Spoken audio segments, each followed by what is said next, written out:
Santa, my mama cries when the bills come. Can you be my daddy for Christmas?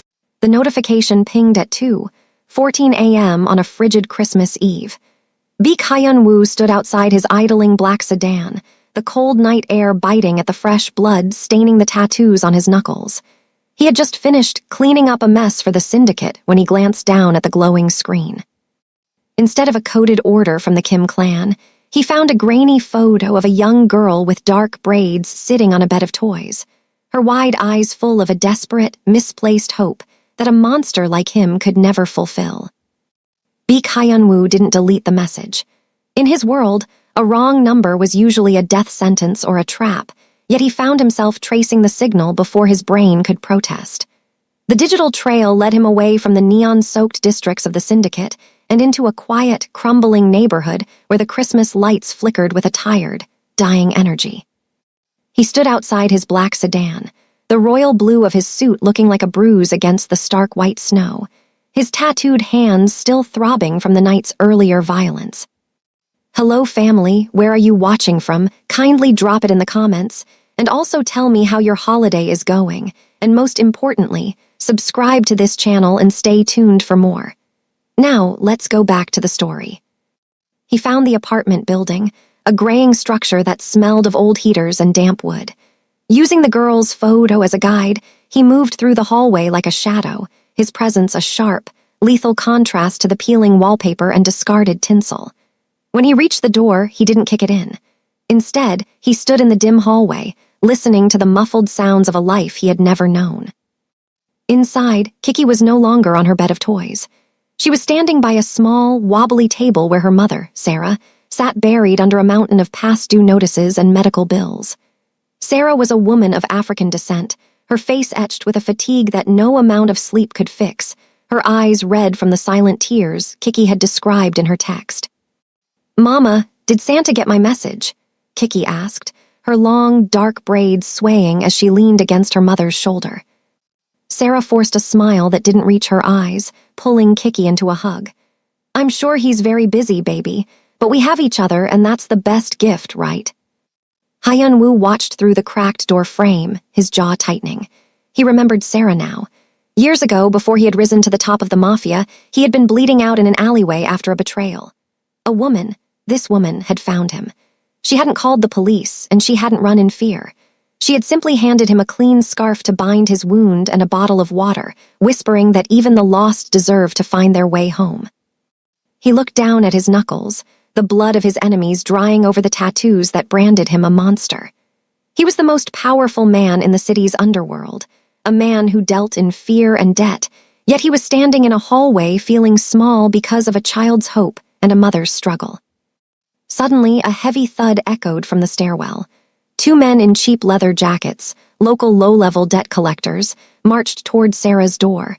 They didn't see Hyun-woo tucked into the shadows. They began to pound on the wood, their voices loud and jagged, demanding money Sarah clearly didn't have. Hyun-woo felt a familiar, cold fire ignite in his chest. These men were the bottom feeders of his world, the kind of filth he usually ignored. But as he heard Kiki whimper inside and saw Sarah's hand tremble as she reached for the deadbolt, the Mafia boss faded and the protector took hold. He stepped out of the darkness, his royal blue suit catching the faint light of the hallway. The collectors froze, their eyes widening as they recognized the man whose name was whispered with terror in every back alley of the city. Hyun-woo didn't say a word. He simply adjusted his tie, letting the light hit the intricate tattoos on his neck, and stared at them with eyes that promised a very different kind of Christmas if they didn't disappear. The men fled without a sound. Hyun-woo turned back to the door, hesitating. He wasn't Santa Claus, and he certainly wasn't a daddy. He was a weapon. But as he looked at the phone in his hand, seeing Kiki's innocent request once more, he realized that for the first time in his life, he wanted to use that weapon to build something instead of tearing it down. The heavy footsteps of the debt collectors had barely faded before Hyun-woo was on his phone, his voice a low, dangerous rasp that tolerated no delay. By the time he reached his car, the predatory agency that had been hounding Sarah received a wire transfer that didn't just clear her ledger.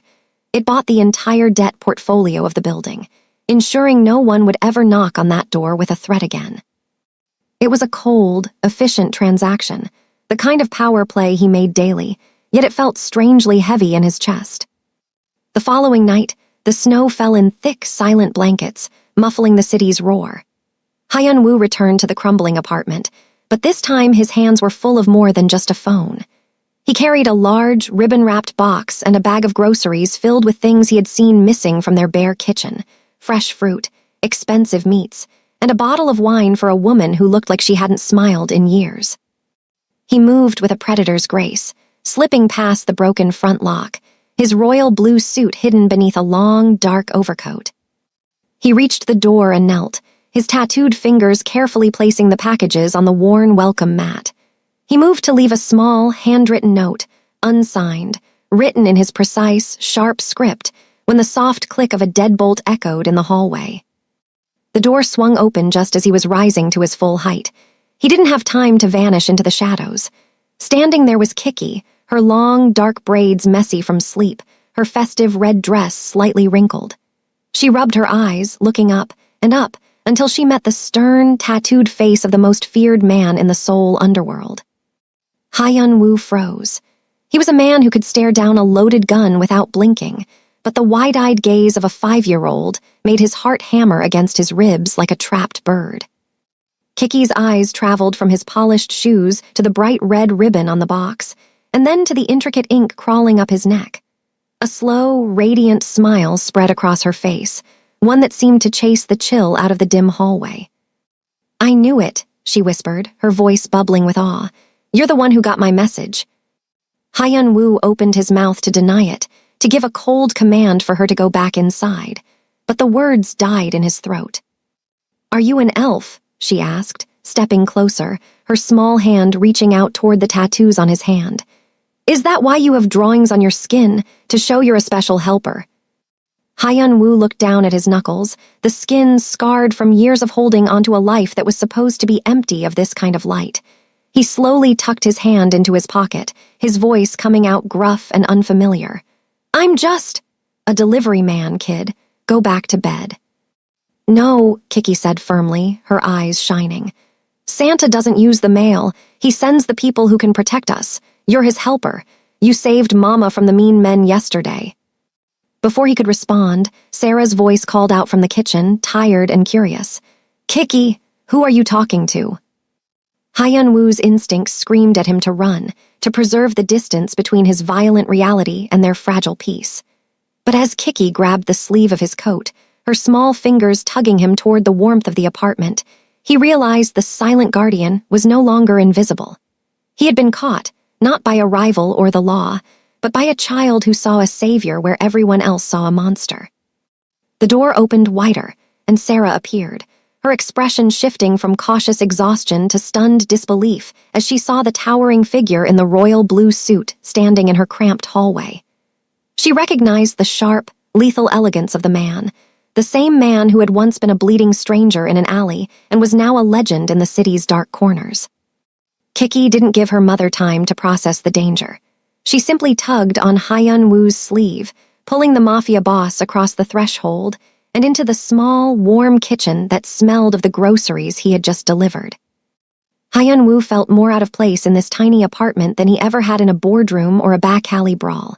The space was filled with Kiki's toys and the soft glow of a modest Christmas tree, a stark contrast to the cold, sterile luxury of his own life. Sarah tried to protest, her voice trembling slightly as she looked at his tattooed hands, but Kiki was already pulling out a mismatched chair at the small table. "You have to stay for dinner," Kiki insisted, her long braids swaying as she hopped into her seat. "Mama made chicken, and we have the fruit you brought." Hyun-woo sat, his large frame making the chair creak. He watched in uncharacteristic silence as Sarah tentatively served the meal. The tension in the room was thick enough to cut, but Kiki seemed entirely unaffected. To her, he wasn't a kingpin. He was the answer to a prayer. Halfway through the meal, a stray ribbon from a toy box caught on one of Kiki's braids, unraveling the end. She let out a small huff of frustration, trying to reach the back of her head. Without thinking, Hyun-woo reached out. He saw Sarah flinch, her eyes darting to the ink crawling up his neck, but he didn't stop. His hands, which had broken bones and signed death warrants only hours before, now hovered over the child's dark, textured hair. He moved with a surprising, practiced gentleness, his tattooed fingers weaving the strands back into place with the precision of a surgeon. He remembered the way his own mother used to braid hair in the small village before the hunger, and the violence had taken her, a memory he had buried under layers of steel and silk. Sarah watched them, her posture slowly softening. She saw the way his stern expression faltered, a flicker of something human passing through his cold, dark eyes as Kiki leaned her head back into his touch, completely trusting. "There," Hyunwoo muttered, his voice a low rumble as he tucked the end of the braid. He quickly withdrew his hands, hiding them beneath the table as if ashamed of the softness they had just shown. "Thank you, Santa's helper," Kiki chirped, reaching for a piece of fruit. For the first time in a decade, Hyunwoo didn't feel like a monster.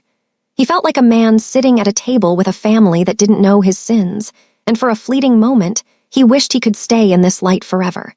But as his phone vibrated in his pocket, a cold reminder of the Empire waiting outside, he knew the shadows were already searching for him. The warmth of the kitchen was a fragile illusion, shattered the moment Hyunwoo stepped back into the biting night air. The snow continued to fall, but the silent, peaceful blanket now felt like a shroud. As he walked toward his sedan, his eyes, sharpened by years of surviving in the predatory world of the Seoul underground, caught a flicker of movement 2 blocks down. It was the unmistakable glint of a high-powered lens reflecting a distant street lamp, and the low, rhythmic hum of a van that didn't belong in this neighborhood. His heart, which had just begun to thaw under Kiki's innocent gaze, turned to ice. He didn't need to check his phone to know that the Kim clan had found him. In his world, a kingpin didn't just disappear for 2 nights to play Santa without leaving a trail. His absence from the high-stakes meetings in the city had created a vacuum, and his rivals had filled it by tracking his movements. He leaned against the cold metal of his car, lighting a cigarette with trembling fingers, not from fear, but from a sudden, suffocating realization. By answering that text, by stepping through Sarah's door and letting Kiki touch the tattoos on his hands, he hadn't just saved them, he had marked them. To the men watching through that lens, Sarah and Kiki weren't a family in need of a miracle. They were leverage. They were a weakness to be exploited, a way to bring the legendary beak Hyunwoo to his knees. He looked up at the 3rd-story window where a single strand of colorful Christmas lights still twinkled. Inside, Kiki was likely tucking her teddy bear in for the night, her braids still neat from his touch. He thought of the blood on his knuckles from earlier that week and realized with a sickening jolt that if he stayed, that blood would eventually find its way onto their white, fluffy rug. A black SUV turned the corner, its headlights doused, creeping like a shark through the snowy street. Hyunwoo didn't reach for his gun, he simply watched it, his expression returning to the stone-cold mask of the Mafia boss. He knew the rules of the game he played. The moment he showed he cared for something, that thing became a target. "You've made a mistake, Hyunwoo," he whispered to himself, the smoke from his cigarette curling into the freezing air. He realized he couldn't just pay off their debts and disappear. The Kim clan wouldn't stop until they had burned down everything he touched just to see him flinch. He had brought the war to a sanctuary, and now he was the only one who could end it. To protect the girl who thought he was a hero, he would have to become the monster the world expected him to be one last time. He would have to dismantle his rivals before they could strike, even if it meant tearing down the very empire he had spent his life building. As the SUV slowed to a crawl, Hyunwoo climbed into his car and gripped the steering wheel, his tattooed knuckles white. He looked at the apartment one last time. The hunt had begun, and the shadow in the snow was no longer just his past. It was a threat to the only light he had ever known. The tension of the street remained locked outside when Hyunwoo returned the next evening, though his eyes never stopped scanning the shadows of the hallway before he entered. Inside, the apartment was a small island of warmth against the encroaching storm. Kiki was sprawled on the rug, surrounded by a chaotic spread of colored markers and drawing paper, her brow furrowed in deep concentration. Sarah was in the kitchen, the clatter of pans providing a domestic soundtrack that felt increasingly like a luxury Hyunwoo didn't deserve. "You're back," Kiki scrambled to her feet, her braids bouncing. She didn't wait for him to take off his overcoat before she was at his side, her small hand reaching out to touch the dark ink on his wrist. "Does it hurt? The drawings on your skin." Hyun-woo looked down at his hand, where a black dragon coiled around his thumb, a mark of his rank, a record of a life defined by iron and blood. He felt a sharp pang of shame, wanting to pull his sleeve down and hide the evidence of his sins from her bright, searching eyes. "No," he said, his voice a low rumble. "It doesn't hurt anymore. They're just reminders of where I've been." Kiki tilted her head, tracing a line of the dragon with a tiny finger. "I think they look like armor, like you're a knight." He let out a short, breathy laugh that felt foreign in his chest. "I'm no knight, Kiki." "Yes, you are," she insisted. She ran back to her pile of papers and grabbed a set of washable markers, dragging him down to sit on the rug. "If you're a knight, then I need to be one too, so the monsters won't be scared of me." Hyun-woo watched, paralyzed by a strange, soaring emotion as Kiki began to draw on her own forearm. She didn't draw flowers or dolls. She mimicked the sharp, geometric lines of his own tattoos. She used a purple marker to create a jagged swirl around her wrist, her tongue poking out in focus. "Look," she whispered, holding her arm up next to his. The contrast was staggering, his heavy, professional ink against her shaky, colorful scribbles. "Now we match. Now everyone knows I belong with the helper." Hyun-woo looked from her small, marker-stained arm to his own scarred knuckles. The ice that had protected his heart for a decade didn't just crack. It began to melt, a terrifying and beautiful warmth spreading through him. He realized that while he was trying to protect her from the world outside, she was inadvertently saving him from the world within. She wasn't scared of the monster because she chose to see the man underneath the ink. "It looks good, Kiki," he murmured, his voice thick. For a moment, the threat of the Kim clan and the black SUVs outside felt a lifetime away. He reached out and with a gentleness that surprised even him, patted the top of her head. He knew he would have to leave soon to face the shadows, but as he looked at their matching armor, he knew he would burn the entire city to the ground before he let anyone touch her. The peace of the apartment was shattered not by a sound, but by the sudden, violent absence of light. The Christmas tree went dark, and the hum of the refrigerator died, plunging the living room into a suffocating, pitch-black silence. Hyun-woo was on his feet before the echoes of the power cut could settle, his predatory instincts overriding the warmth of the moment.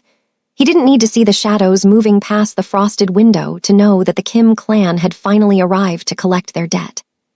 "Stay down," he commanded, his voice no longer the gentle rumble that had comforted Kiki, but a cold, metallic rasp that brooked no argument. He swept Kiki off the rug and shoved her into Sarah's arms, pushing them both toward the narrow hallway leading to the bathroom, the only room without an exterior window.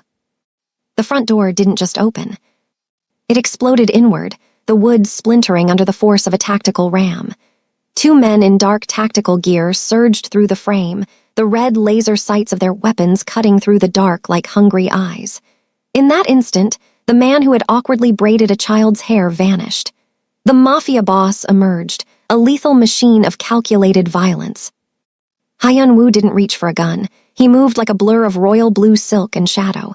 He caught the first man's wrist, the sound of snapping bone puncturing the air, and used the weight of the falling body as a shield against the second attacker. His tattooed hands, which Kiki had called a knight's armor, were now weapons of devastating precision. He struck with a cold, terrifying efficiency, his movements silent and final. From the hallway, Sarah watched in paralyzed horror. This wasn't the delivery man or the helper Kiki believed in.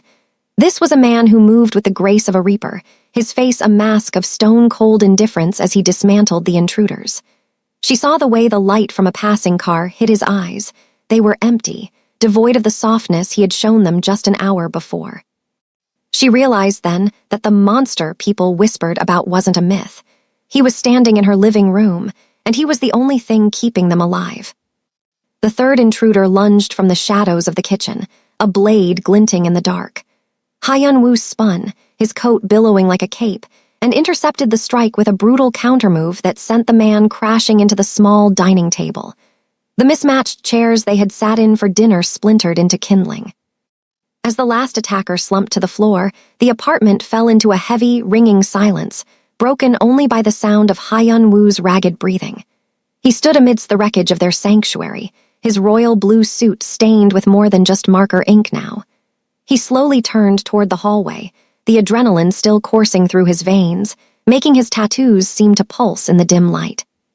Kiki peeked out from behind her mother's legs, her eyes wide as she looked at the carnage.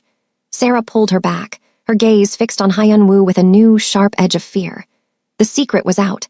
The Santa's helper was a king of the underworld, and the blood on his hands was a reality they could no longer ignore.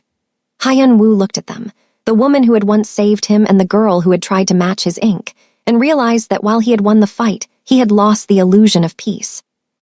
The war was no longer at their doorstep. It was inside the house. The smell of gunpowder and copper hung heavy in the air, a sickening intrusion into the small apartment that had, only moments ago, smelled of pine and home-cooked food. Hyun-woo stood in the center of the wreckage, his royal blue suit jacket torn at the shoulder, his chest heaving as the adrenaline began its slow, painful retreat. He didn't look at the bodies on the floor. He looked at Sarah. She was backed into the corner of the hallway, her arms wrapped so tightly around Kiki that the girl's feet dangled off the floor. The terror in Sarah's eyes was a physical blow, sharper and more damaging than any blade his rivals had carried. This wasn't the look of a woman being protected. It was the look of a woman who had realized the devil was standing in her living room. "Get out," Sarah whispered. Her voice was thin, brittle as ice, but it carried a finality that stopped Hyun-woo's heart. "Sarah, He took a half-step forward, his hand instinctively reaching out. "Don't," she shrieked, pulling Kiki further away. "Look at what you brought here. Look at my home." She gestured wildly at the shattered table and the blood staining the white rug where Kiki had just been drawing her markers. "Kiki thinks you're a hero. She thinks you're a helper, but you're a monster, Hyun-woo. You're the reason they came."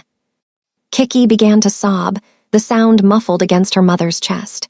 She didn't look up to see the knight she had admired. She was just a 5-year-old girl terrified by the dark and the noise and the man who moved too fast. Hyun-woo looked down at his tattooed hands. In the dim light, the purple marker scribbles Kiki had drawn on her own arm flashed in his mind. He had thought he could bridge the gap between his world and theirs. He had thought he could be the king of the underworld and a daddy for Christmas. He was wrong. The two worlds couldn't coexist. One would always consume the other. Outside, the low rumble of more engines signaled that the Kim clan wasn't finished, and the police wouldn't be far behind. He had minutes to make a choice that would define the rest of his life. He could call in his army, turn this neighborhood into a war zone, and maintain his iron grip on the city, keeping Sarah and Kiki under his protection in a gilded cage of fear. Or he could walk away from the throne he had bled to build. "They won't stop coming as long as I am who I am," Hyun-woo said, his voice dropping to a low, hollow tone. He looked at Sarah, seeing the woman who had once shown a dying stranger mercy. "If I stay the king, I kill you both eventually. If I leave, I lose everything." "You already lost it the moment you stepped inside," Sarah replied, her tears finally falling. "Please, if you ever cared about that act of kindness I showed you, leave us. Give her back her safety." Hyun-woo closed his eyes. He saw his empire, the luxury cars, the royal blue suits, the power that made men tremble. Then he saw Kiki's drawing of a knight. He reached into his pocket and pulled out his encrypted phone, the tether to his criminal legacy. With a single, brutal motion, he snapped it in half and dropped it into the ruins of the dinner table. "I'm not going back," he murmured, more to himself than to her. He turned toward the shattered door, his silhouette tall and solitary against the flickering hallway lights. He didn't look back to say goodbye. He knew that to save them, he had to become nobody. He had to dismantle the beak Hyun-woo the world feared, so that the man Kiki believed in could have a chance to exist, even if it was from a distance. He stepped out into the snow, leaving the king behind and walking into the cold as a man with nothing but a debt of blood to settle. Hyun-woo walked through the biting wind, his royal blue suit a stark, freezing contrast to the white death falling from the sky. He didn't go to his penthouse or his fortified club. Instead, he descended into a flickering basement beneath a disused warehouse, where a single, untraceable terminal awaited. The choice he had made in Sarah's apartment had solidified into a cold, diamond-hard resolve. To be a common man for them, he had to ensure there was no underworld left for him to rule, and no rivals left to hunt them. With steady, tattooed fingers, he began the nuclear option. He opened the encrypted ledgers he had spent years compiling, the secret lifeblood of the Kim clan and his own syndicate. He didn't just leak bank accounts. He exposed the rot at the core of the city, from the bribed officials to the shipping manifests of every illegal shipment scheduled for the next 6 months. He was burning his own throne, and he was doing it with the clinical precision of a man who had nothing left to lose. As the data surged through the dark web toward the international authorities, Hyun-woo made his final moves on the street. He used his remaining influence to leak the location of an emergency summit to the Kim clan, leading them to believe he was cornered and ready to surrender. He sat alone in the center of a darkened shipping yard, the snow piling up on the hood of his black sedan. He wasn't waiting for a parley. He was waiting for the trap to spring.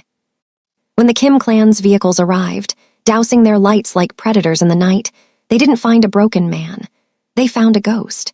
Just as the rival boss stepped out, his face twisted in a triumphant sneer, the perimeter erupted in a blinding flash of blue and red. Hyun-woo had timed the data leak to coincide with the arrival of the elite task force he had tipped off. He sat motionless in his car as the world outside descended into a chaotic symphony of sirens, shouted commands, and the clattering of handcuffs. He watched through the windshield as the empire he had built and the enemies he had feared were swept away in a single, massive tide of justice. He saw the Kim family patriarch pressed against a cold brick wall, the man's power evaporating in the winter air. Hyun-woo knew his own turn was next.